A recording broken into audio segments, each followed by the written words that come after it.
पंढरपूर शहरात गेल्या 5 दिवसापासून पडत असलेल्या दमदार पावसामुळे खरं तर पंढरपूर शहर जलमय झालेलं आपल्याला पाहायला मिळत आहे। आज जर आपण बघितलं सकाळपासून जो पाऊस पडला होता त्यामुळे पंढरपूर नगर परिषदेचे जे शॉपिंग सेंटर आहे 2 शॉपिंग सेंटरमध्ये खरं तर गुडघ्याएवढं पाणी झालं आपल्याला पाहायला मिळत आहे। त्यामध्ये असलेले जे गाळाधारक आहेत यांचं देखील मोठ्या प्रमाणात खरं तर नुकसान झालेलं आहे। खरं तर आपण बघितलं तर हजारोच्या संख्येने भाविक विठ्ठलाच्या दर्शनाला येत असतात, त्यांची देखील खरं तर कालपासून तारांबळ झाली आपल्याला पाहायला मिळत होती। विशेष म्हणजे विठ्ठलाचं जे मंदिर आहे त्या मंदिरामध्ये वॉटर प्रूफिंगचं खरं तर काम गेल्या महिन्यापूर्वी पूर्ण झालं होतं, मात्र विठ्ठल मंदिराला देखील गळती लागलेली आपल्याला पाहायला मिळतं।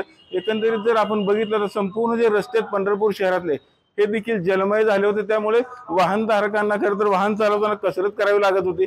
जे काही रेल्वेचे जे उड्डाणपुल त्या उड्डाणपुलीच्या खाली जर आपण बघितलं तर जवळपास गुडघ्याच्या वर खरं तर पाणी साठलं होतं, त्यामुळे अनेक तास खरं तर वाहतूक देखील खोळंबली होती। आज जर आपण बघितलं तर पंढरपूर शहरात जे नगरपालिकेचे ते शॉपिंग सेंटर आहेत त्या गाळेधारकांच्या खरं तर दुकानामध्ये देखील पाणी घुसलेलं, अनेक व्यापारी आता आपल्या बरोबर काय सांगताल, काय तुमचं नुकसान झालं सकाळपासून? काय पाणी आत सुरत चाललंय, माल सगळा पाठवा लागलाय, महाराज खायचा पदार्थ आहे सगळा।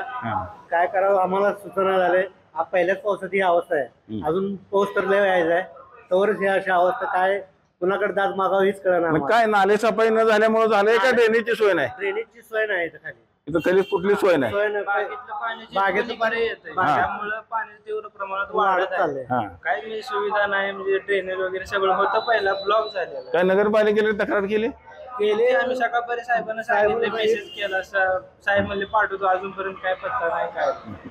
आपण बघितलं असेल खरं तर हा वळवाच्या पावसात खरं तर ही दशा झालेली आहे, मात्र अजून खरं तर मोठा पावसाळा सुरू झाल्यानंतर मात्र या व्यापाऱ्यांच्यासह पंढरपूर शहरामध्ये प्रचंड असं पाणी साचलेलं आपल्याला पाहायला मिळालं। एकंदरीत पंढरपूर शहरामध्ये जी नाले सफाई न झाल्यामुळे खरं तर या व्यापाऱ्यांना याचा पावसाचा फटका बसलेला आपल्याला पाहायला मिळत आहे। पंढरपुरातून कॅमेरामॅन जगदीश रवी लवेकर, TV9 मराठी।